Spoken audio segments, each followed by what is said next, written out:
مولا علی بتا رہے ہیں کہ قرآن میں اللہ نے 4 بڑی بڑی مرضوں کی شفا رکھی ہے، کفر، شرک، نفاق و گمراہی۔ یہ وہ مرض ہے کہ جس کو اگر انسان کو لگ جائے تو یہ واصل جہنم ہو جائے گا۔ جسمانی مرض لگنے پہ انسان واصل جہنم نہیں ہوگا، لیکن یہ جو روحانی مرض لگ جائے گا تو یہ واصل جہنم ہونے ہی ہونا ہے۔ کہ اللہ کس سے راضی ہے، اگر یہ دیکھنا ہو تو یہ دیکھو کہ اہل بیت کس سے راضی ہے۔ یہ پیمانہ ہے نا، پیمانہ ایک دم صحیح ہے، پرفیکٹ پیمانہ ہے۔ تو اہل بیت کس سے راضی ہوتے ہیں؟ جو ان کا نام لیتا ہے بہت زیادہ، کس سے راضی ہوں گے؟ جو مولا علی کی بات مانے گا۔ اور ناراض کس سے رہیں گے مولا علی؟ جو ان کی بات کو نظر انداز کر کے اس کے برخلاف عمل کرے گا۔ مطلب کوئی اس میں کوئی پیچیدگی ہے بات میں، مطلب پریکٹیکل سمجھیے اس کو نا۔ باغ فیدق کا واقعہ سنا ہے کسی نے؟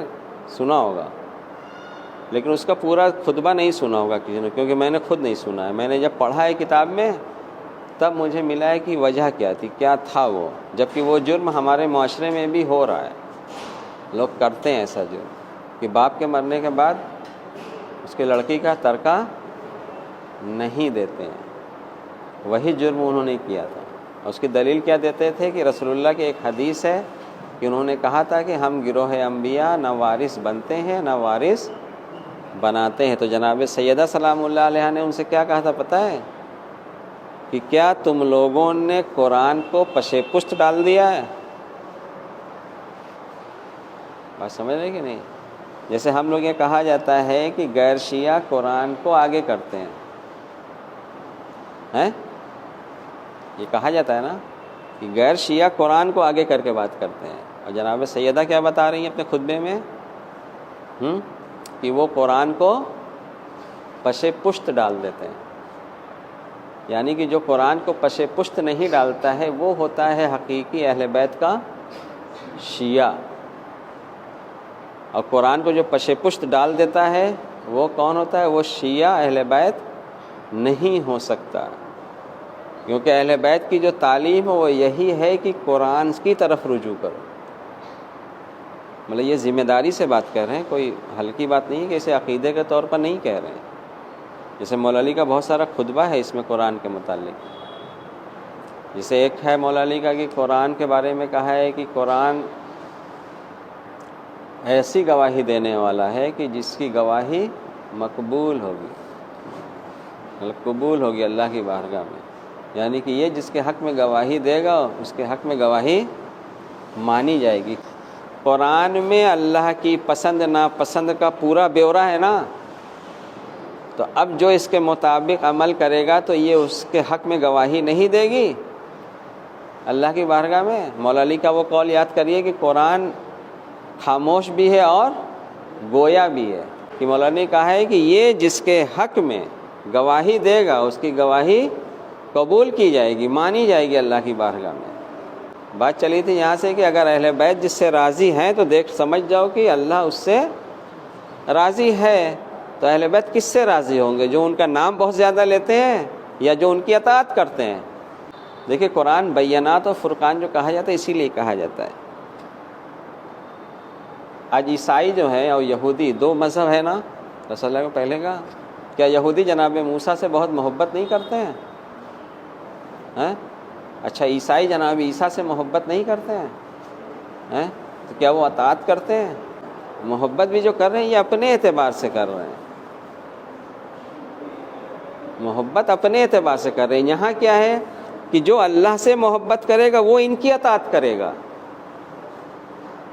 ایسا ہے نا، قُلْ إِن كُنتُمْ تُحِبُّونَ اللَّهَ فَاتَّبِعُونِي يُحْبِبْكُمُ اللَّهُ۔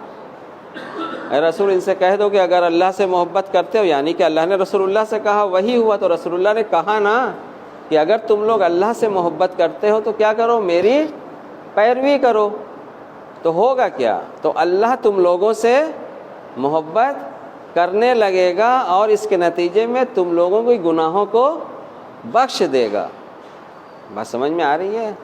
تو جب اولنا محمد، اوسطنا محمد، آخرنا محمد، تو اطاعت سب پر ہوئی کہ نہیں ہوئی ہے؟ تو اطاعت لازم ہے. اگر اطاعت نہیں ہے، ہم صرف نام لے رہے ہیں تو کوئی فائدہ نہیں دے گا، کیونکہ وہ جناب عیسیٰ کا نام لینے والے بہت ہیں دنیا میں، سب سے زیادہ جناب عیسیٰ کے بہت نام لیتے ہیں. ہر سال ہیپی برتھ ڈے بھی ان کا مناتے ہیں. کرسمس ڈے بہت چھوٹے پیمانے پر نہیں منایا جاتا، بہت بڑے پیمانے پر منایا جاتا ہے پورے دنیا میں. وہ جناب عیسیٰ کی اصل ولادت کا دن ہے، کوئی غلط بھی نہیں ہے. تو وہ اطاعت سے اپنے کو انہوں نے دور رکھا. قرآن میں ان لوگ کا بھی عمل ہے، ایسا نہیں ہے. یہودی کا بھی عمل قرآن میں ہے اور عیسائیوں کا بھی ہے، جن سے ہمیں بچنا ہے. جیسے ہے نا کہ پیچھے جو نسلیں گزر چکی ہیں ان سے نصیحت لینا ہے، عبرت لینا ہے. تو لینا ہے، آج 2022 میں ہمیں لینا ہے. آج ہمیں زندگی گزارنا ہے تو ہمیں وہ نصیحت لے کے زندگی گزارنا ہے. صرف ہمیں پڑھ کے مطلب علم حاصل نہیں کرنا ہے، وہ علم عمل میں اس کو کنورٹ کرنا ہے کہ جو غلطی پچھلوں نے کی ہے وہ غلطی ہمیں نہیں کرنا ہے. اگر جناب سیدہ سلام اللہ علیہ ناراض ہو رہی ہیں، ویسے تو کس بات پہ ناراض ہو رہی ہیں؟ کہ وہ قرآن سے انہوں نے روگردانی کیا. کہ قرآن میں ہے کہ ایک باپ جب مرے تو اس کا ترکہ اس کی اولاد کو پہنچایا جائے. اب وہ کہہ رہے ہیں ہم سے رسول اللہ نے کہا ہے کہ ہم گروہ انبیاء نہ وارث بنتے ہیں نہ وارث بناتے ہیں. تو جناب سیدہ نے کیا کہا ان سے کہ کیا تم لوگوں نے قرآن کو پشے پشت چھوڑ دیا ہے؟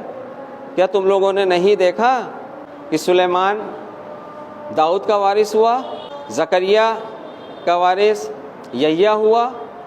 جناب یحییٰ جناب زکریا کی اولاد ہے. تو جناب سیدہ تو مثال کیا دے رہی ہیں؟ اب یہ فرقان بنا کہ نہیں؟ جناب سیدہ نے فرقان اس کو بنایا کہ نہیں؟ دلیل.